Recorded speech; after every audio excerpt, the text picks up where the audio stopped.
Hello viewers, welcome back our channel. This is our literature soul. In the video நம்ம பார்க்க போற topic The Awakening. It's written by Kate Chopin. Kate Chopin. So இவங்க Catherine ஓ ஃப்ளாட்டி அப்படின்னு சொல்லிட்டு அவங்களுடைய full name 1850 1904 வரைக்கும் வாழ்ந்த ஒரு American author of short stories and novels based on எதை பேஸ் பண்ணியிருக்கோம் அப்படின்னா லூயிசியானா அப்படிங்கிற ஒரு பிளேஸை பேஸ் பண்ணி தான் அவங்களுடைய ஒர்க்கெல்லாம் இருக்கும். ஸோ இவங்கள வந்துட்டு அமெரிக்கனில் வந்துட்டு 20th century ஃபெமினிஸ்டில் ஆத்தர்ஸில் வந்துட்டு இவங்கள வந்து ப்ராமினியன்ட், அதாவது ஃபோர் ரன்னராக சொல்கிறாங்க. அதாவது 20th century பீரியடில் இருக்கிற ஃபெமினிஸ்ட் ஆத்தர்ஸில் வந்துட்டு இவங்கள கொஞ்சம் ஃபோர் ரன்னர் அப்படின்னு சொல்கிறாங்க. So she is the best known today. அவங்களோட 1899 பப்ளிஷ் ஆனது தான் இந்த அவேக்கனிங் அப்படிங்கிறது இவங்களுடைய கெரியர்லேயே ஒரு பெஸ்ட் ஹிட்டை கொடுத்துச்சு அப்படின்னு சொல்கிறாங்க. த அவேக்கனிங். ஸோ இந்த நாவல் ஃபர்ஸ்ட் வந்து 1899 பப்ளிஷ் ஆகிருக்கு. ஸோ இந்த நாவலுடைய செட்டிங் பார்க்கும்போது நியூ ஆர்லாண்ட்ஸ், அதுக்கப்புறம் நான் சொன்னேன் இல்லையா லூயிசியானா, ஸோ அந்த பகுதியில் இருக்கிற ஒரு கல்ஃப் ஒரு கடற்கரை அந்த மாதிரி இருக்கிற ஒரு இடத்துல வந்துட்டு இந்த ப்ளே நடக்கிறதா சொல்லியிருப்பாங்க. ஸோ ஆக்சுவலி வந்து இது 19th century ஒர்க் அப்படின்னு சொல்லலாம். இந்த ஒர்க்கு பார்த்தோம் அப்படின்னா தீம்னு பார்த்தோம்னா ஒரு ஃபெமினிசம் பேஸ் பண்ணப்பட்ட ஒரு ஒர்க் அப்படின்னு சொல்கிறாங்க. ஓகே, இதுக்கப்புறம் நம்ம இந்த ஸ்டோரிக்குள்ளே போகலாம். ஓகே, இந்த ஷார்ட் ஸ்டோரியில் இருக்கிற இம்பார்ட்டண்ட் கேரக்டர்ஸ் அப்படின்னு பார்க்கும்போது ஃபர்ஸ்ட் வந்து ப்ரொட்டகனிஸ்டாக எட்னா பாண்டிலியர் அப்படின்னு ஒரு கேர்ள் வருவாங்க. ஸோ எட்னா பாண்டிலியருடைய ஹஸ்பண்ட் பேர் பார்த்தோம்னா லியோன்ஸ் பாண்டிலியர். ஸோ இவங்க ரெண்டு பேருக்கும் ரெண்டு குழந்தைங்க இருக்காங்க. அவங்களுடைய நேம்னு பார்க்கும்போது எட்னி அண்ட் ரால். ஸோ இவங்க ரெண்டு பேரும் இவங்க எட்னா, அதுக்கப்புறம் லியோன்ஸ் இவங்களுடைய குழந்தைங்க. அதுக்கப்புறம் இருக்கிற இம்பார்ட்டன்ட் கேரக்டர்ஸ்னு பார்க்கும்போது ராபர்ட் லீபர்ன், ஆடிலி ராட்டிங்னால். ஸோ இந்த ஆடிலி ராட்டிங்னால் யார் அப்படின்னா எட்னாவுடைய ஃப்ரெண்டு. இந்த ராபர்ட் லீபர்ன் யார் அப்படின்னா அதுவும் வந்து எட்னாவுடைய ஃப்ரெண்டு. ஸோ எட்னாவுடைய ஹஸ்பண்ட் லியோன்ஸ் அவங்களுடைய குழந்தைங்க. அடுத்து வந்துட்டு எட்னாவுக்கு வந்து ரெண்டு ஃப்ரெண்ட்ஸ் இருக்காங்க. ஒருத்தவர் பேர் வந்து ராபர்ட் லீபர்ன், இன்னொருத்தவங்க பேர் வந்து ஆட்லி ராட்டிங்னால். ஸோ அதுக்கப்புறம் டாக்டர் மேண்டில்ட் அப்படின்னு ஒரு டாக்டர் வருவார் இதில். அதுக்கப்புறம் மேடம் ஐசல் ரைஸ் அப்படிங்கிற ஒரு ஸ்பினிஸ்டர், அதாவது அன்மேரிட் ஒரு விமனும் இதில் என்ட்ரு ஆகுவாங்க. ஸோ அதுக்கப்புறம் ஒரு மைனர் கேரக்டர் இருப்பாங்க. அவங்க பேர் வந்து ஆல்கி ஆரபின். அவ்வளோதான் இருக்க கேரக்டர்ஸ். இதுக்கப்புறம் நம்ம சம்மரிக்குள்ளே போகலாம். ஸோ இந்த ப்ளே வந்துட்டு எங்கே ஸ்டார்ட் ஆகுது, இந்த ஷார்ட் ஸ்டோரி எப்படி ஸ்டார்ட் ஆகுது அப்படின்னா கிராண்ட் இஸ்லே அப்படிங்கிற ஒரு ரிட்ஸி வெக்கேஷன், அதாவது வெக்கேஷனுக்குலாம் அந்த பிளேஸ் தான் போவாங்கன்னு வச்சுக்கோங்களேன். ஒரு கிராண்ட் இஸ்லே, அந்த ஸ்பாட்டோடைய நேம் என்ன, கிராண்ட் இஸ்லே. ஸோ இது எங்கே இருக்குது அப்படின்னா நியர் அதாவது ஏர்லைன்ஸ் அப்படிங்கிற ஒரு பிளேஸுக்கு பக்கத்தில் இருக்குது. கிராண்ட் இஸ்லே அப்படிங்கிற ஒரு இடத்துல தான் இந்த பிளேஸ் ஸ்டார்ட் ஆகுது. இங்கே பார்த்தோம் அப்படின்னா எட்னா வந்துட்டு அவங்களுடைய ஃபேமிலியோட உங்கள் சம்மர் வெக்கேஷன் வந்துட்டு என்ஜாய் பண்ணுறதுக்காக இங்கே வந்திருக்காங்க. ஸோ ஃபஸ்ட்டு எட்னாவை பேஸ் பண்ணி பார்க்கும்போது எட்னாவுக்கு வந்துட்டு அவங்களுடைய ஹஸ்பண்ட் பார்த்தோம் அப்படின்னா அந்த அளவுக்கு அட்டென்டிவாக இருக்க மாட்டார் அவங்க ஒய்ஃப் மேலே, அதாவது எட்னா மேலே அந்தளவுக்கு அட்டென்டிவாக இருக்க மாட்டார். எப்பொழுதுமே வந்துட்டு பிஸ்னஸ் விஷயமா வெளியே போகிறேன்னு சொல்லிட்டு ஒரு ட்ரிப்புக்காக வெளியே போயிட்டுருக்கிற ஒரு பர்சன். அதேமாரி அவங்களுடைய குழந்தைங்க அப்படின்னு பார்க்கும்போது அவங்க குழந்தைங்கள ஒரு போரிங்காக தான் அவங்க வந்துட்டு நினச்சிப்பாங்க. ஸோ ஒரு லேடியாக வந்துட்டு அவங்க லைஃப்பில் கல்யாணம் அப்படிங்கிறது ஹஸ்பண்ட் அதுக்கப்புறம் சில்ட்ரன் அப்படிங்கிறது அவங்களுக்கு ஒரு ஃப்ரஸ்ட்ரேஷனாகவும் ஒரு போரிங்காகவும் இருக்கிற மாதிரி தான் அவங்க ஃபீல் பண்ணிகிட்டு இருப்பாங்க. ஸோ அந்த டைமில் தான் அவங்க எல்லோரும் எங்கே போயிருக்காங்க அப்படின்னா கிராண்ட் இஸ்லே அப்படிங்கிற ஒரு பிளேஸ்க்கு வந்துட்டு வெக்கேஷன் போயிருக்காங்க. அங்கே போயிட்டு எட்னா பார்த்தோம் அப்படின்னா யாருக்கு டைம், ஸோ அவங்க ஹஸ்பண்ட் வந்து அடிக்கடி வெளியூர் போகிறாரு இல்லையா. ஸோ அவங்களுடைய மோஸ்ட் டைம் யார் கூட ஸ்பெண்ட் பண்ணுறாங்க அப்படின்னா ஆட்லி ராட்டிங்கர் அப்படிங்கிற ஒரு கேர்ள் தான் இவங்களுடைய க்ளோஸ் ஃப்ரெண்ட் அப்படின்னு சொல்லலாம். அதுக்கப்புறம் ராபர்ட் லீபர்ன், இவங்க ரெண்டு பேர் கூட தான் வந்துட்டு அதிகமாக டைம் ஸ்பெண்ட் பண்ணுவாங்க. இந்த ராபர்ட் லீபர்ன் பார்த்தோம் அப்படின்னா ஒரு 26 years ஓல்டான ஒரு யங் மேன் அப்படின்னு சொல்லலாம். ஸோ இப்படியே போயிட்டு இருக்க போது இந்த ராபர்ட் கூட வந்துட்டு உங்களோட ஃப்ரெண்ட்ஷிப் வந்து இன்னொரு ஸ்டேஜுக்கு போகுது, அதாவது ரொமான்டிக் லைஃப்குள்ளே என்ட்ரு ஆகுறாங்க. ஸோ ஃப்ரெண்டாக இருந்தவங்க அடுத்து வந்துட்டு ரொமான்டிக்கான ஒரு லைஃப்குள்ளே என்ட்ரு ஆகுறாங்க ராபர்ட். அதுக்கப்புறம் இட் மீன்ஸ் இல்லீகல் கான்டாக்ட் அப்படின்னு சொல்லலாம். ஸோ அப்படி போகும்போது மோஸ்ட் ஆஃப் எவ்ரிடே பார்த்தோம் அப்படின்னா 2 பேருமே ஒன்றாக இருப்பாங்க. பீச்சுக்கு போகிறது, அப்புறம் ஜோக்ஸ்லாம் எக்ஸ்சேஞ்ச் பண்ணிக்கிறது. ஸோ இந்த மாதிரி அவர் கூடயே வந்து பயங்கரமாக டைம் ஸ்பெண்ட் பண்ணிகிட்டே இருப்பாங்க. எங்கே அப்படின்னு பார்த்தோம்னா அந்த சம்மர் வெக்கேஷனில் தான் இதெல்லாம் நடந்துகிட்ருக்கும். ஸோ அப்போது எல்லாருமே வந்து ஒரு ஸோ இப்படியே இப்போ அந்த சம்மர் வெக்கேஷன் போயிட்டு இருக்கும்போது ஸோ எல்லோரும் வந்து ஒரு பார்ட்டி வந்துட்டு அட்டென்ட் பண்ணுவாங்க. அதில் தான் யாரை மீட் பண்ணுறாங்க நம்ம எட்னான்னு பார்த்தோம்னா மேடம் மைஸ்லி ரெய்ஸா அப்படிங்கிற ஒரு கேரக்டர். இவங்க பார்த்தோம் அப்படின்னா ஒரு ஸ்ட்ராங்கான ஒரு ஃபெமினிஸ்ட்னு சொல்லலாம். ஒரு ஷார்ப் வாய்ஸ் இருக்கும். அவங்க வந்து ஒரு அன்மேரிடு விமன். ஸோ இவங்க யார் அப்படின்னு பார்த்தோன்னா ஒரு பியானிஸ்ட். ஸோ இவங்களுடைய பியானோவில் வந்துட்டு அவங்க ஒரு மியூசிக் வாசிக்கும் போது அதை கேட்டோடனே எட்னாவுக்கு தன்னை மீறியான ஒரு அழுகை வந்துடும். ஏன்னா அவங்களுடைய லைஃப் வந்து அவங்கள பொறுத்த வரைக்கும் ரொம்பவே ஒரு ட்ராஜடியாக ஒரு ஃப்ரஸ்ட்ரேஷனாக போகுது அப்படிங்கிற மாதிரி யோசிப்பாங்க. ஸோ அந்த டைமில் தான் இந்த மேடம் ரெய்ஸ் அப்படின்னு சொல்லிக்கலாம், மேடம் மைஸ்லி ரெய்ஸ். ஸோ இவங்க கூட வந்து ஃப்ரெண்ட்ஷிப் ஆகுறாங்க.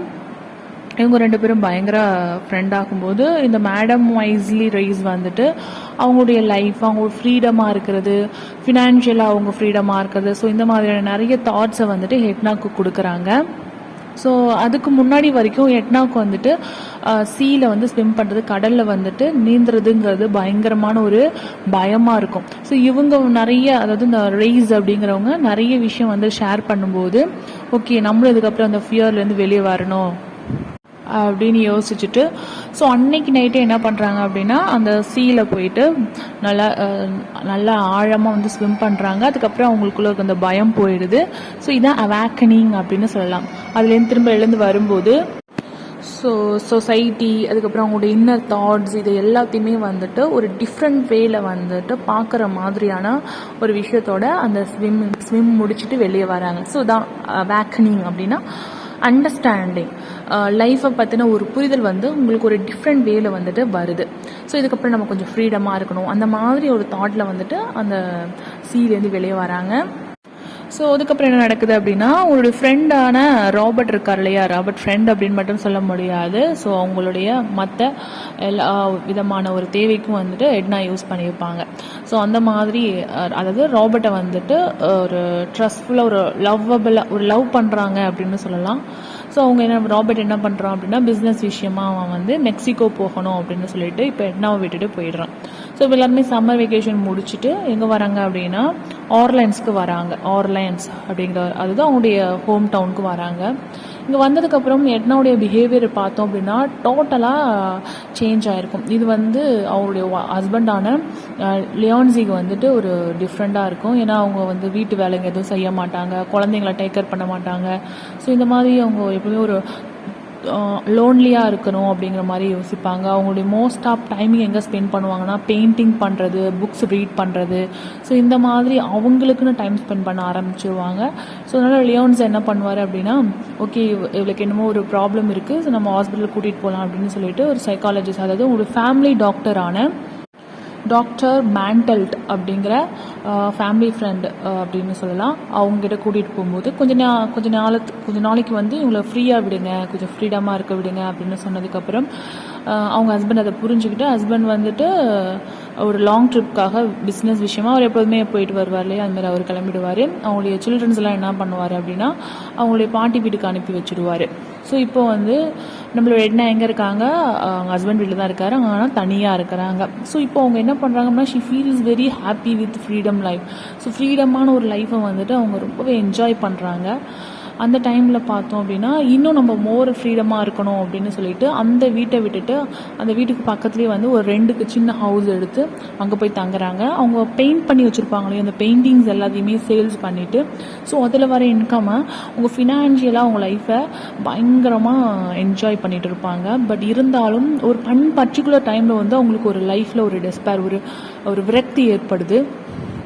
ஸோ எந்த ஒரு மோட்டிவுமே இல்லாமல், ஏன் அப்படின்னா ஜஸ்ட்டு பெயிண்டிங் பண்ணுறது, அதை சேல்ஸ் பண்ணுறது, அதுக்கப்புறம் அது வர அந்த அமௌண்ட்ஸை வச்சு நம்ம ஃப்ரெண்ட்ஸை மீட் பண்ணுறது, பார்ட்டி போகிறது. ஸோ இந்த மாதிரியே ஒரு கோல், ஒரு ட்ரீம் இல்லாத ஒரு லைஃபாக போகிறதுனால உங்கள் லைஃப் ஒரு பிளாங்காக இருக்கிற மாதிரி ஒரு ஃபீல் ஆகுது. பட் இருந்தாலும் அடிக்கடி அந்த பியானிஸ்ட் இருக்காங்க இல்லையா, அவங்கள போய் மீட் பண்ணிட்டு வந்துட்டே இருப்பாங்க. ஸோ அவங்களுடைய அந்த அட்வைஸ் எல்லாம் வந்துட்டு அந்த ரைஸோடைய அட்வைஸை கேட்டுட்டு இருப்பாங்க. த சேம் டைம் இந்த சைட் பார்த்தோம் அப்படின்னா இந்த ராபர்ட்டை வந்துட்டு பயங்கரமாக மிஸ் பண்ணுவாங்க. பட் இந்த டைமில் அவங்களோட இன்னொரு ஃப்ரெண்ட் சொன்னோம் இல்லையா, ஆடல் ராட்டிங்னல். ஸோ அவங்க என்ன சொல்லுவாங்க அப்படின்னா, ராபர்ட் வந்து எட்னாக்காக நிறைய லெட்டர்ஸ் எழுதி வச்சுருப்பாங்க. ஸோ அதெல்லாம் வந்து எட்னாக்கிட்ட ஷோ பண்ணி காமிச்சிட்டு, பாரு உன் மேலே அவ்வளோ லவ்வாக இருக்கான் ராபர்ட், நீ வந்து எதுவும் வரி பண்ணிக்காத, சீக்கிரமாக வந்துடுவான். ஸோ அந்த மாதிரியான ஒரு ட்ரைனப்பும் அவங்களுடைய ஃப்ரெண்டு ஒரு சைட் பண்ணிட்டு இருப்பாங்க.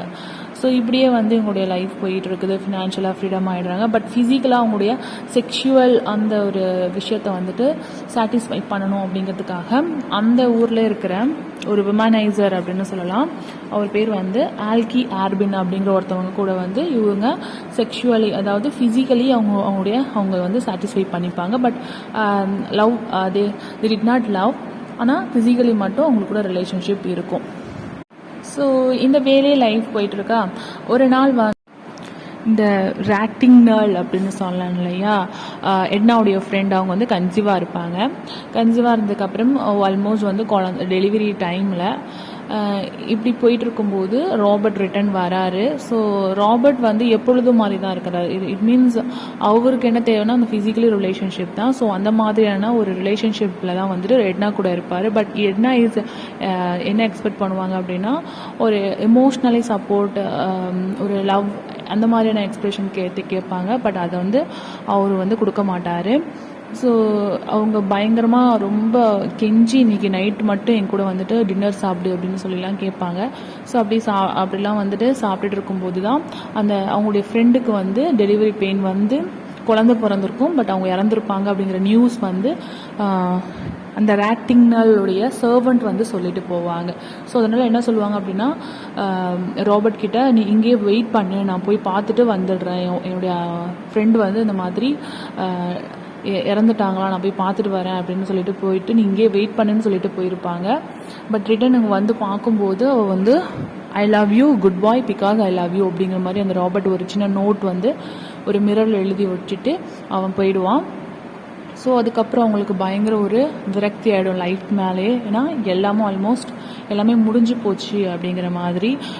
உங்களுக்கு what you mean by life தெரியலல்ல. ஸோ இவங்க என்ன கேட்டிருப்பாங்க அப்படின்னா, என் கூட லைஃப் லாங்காக இரு அப்படின்னு சொல்லி கேட்கும்போது ராபர்ட் என்ன சொல்லியிருப்பாங்க, நீ மேரீடு விமன், நான் அன்மேரீடு யங் மேன். ஸோ அதனால் டெஃபினட்டாக 2 பேருக்கும் செட் ஆகாது, நீ வந்து லியான்ஸ் கூட இருக்கிறது தான் கரெக்ட் அப்படிங்கிற மாதிரி சொல்லிட்டு அவர் போயிருப்பார். ஸோ இந்த விரக்திலேயே அவங்க மறுபடியும் எங்கே போகிறாங்க, அந்த வெக்கேஷன் போயிருப்பாங்க இல்லையா, கிராண்ட் ஐஸ்லி அப்படிங்கிற. ஸோ அங்கே போகிறாங்க. அங்கே போயிட்டு இந்த ராபர்ட்டுடைய பிரதர் ஒருத்தர் இருப்பார். ஸோ அவர்கிட்ட வந்துட்டு ஹாய் சொல்லிட்டு நேக்கடாக வந்துட்டு, அதாவது ட்ரெஸ் இல்லாமல் அந்த கடலில் போயிட்டு, பீச்சில் அந்த கடலில் போயிட்டு ஸ்விம் பண்ணுவாங்க பண்ணிக்கிட்டே இருப்பாங்க. அவங்களுடைய சைல்ட்ஹுட் தாட்ஸ், லைஃப்பில் நடந்த எல்லா மெமரிஸும் வந்துட்டு அவங்க மைண்டில் ஓடிக்கிட்டே இருக்கும்.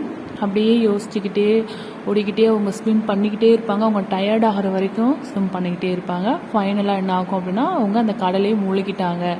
ஸோ கடலை மூழ்கி அவங்க இறந்துட்டு தான் ஃபைனலாக இந்த ஸ்டோரியை இப்படி முடிச்சிருக்காங்க. ஓகே ஃப்ரெண்ட்ஸ், உங்களுக்கு இந்த வீடியோ பிடிச்சதுன்னா லைக் பண்ணுங்கள், கமெண்ட் பண்ணுங்கள், ஷேர் பண்ணுங்கள், மறக்காம நம்ம சேனல் சப்ஸ்கிரைப் பண்ணுங்கள்.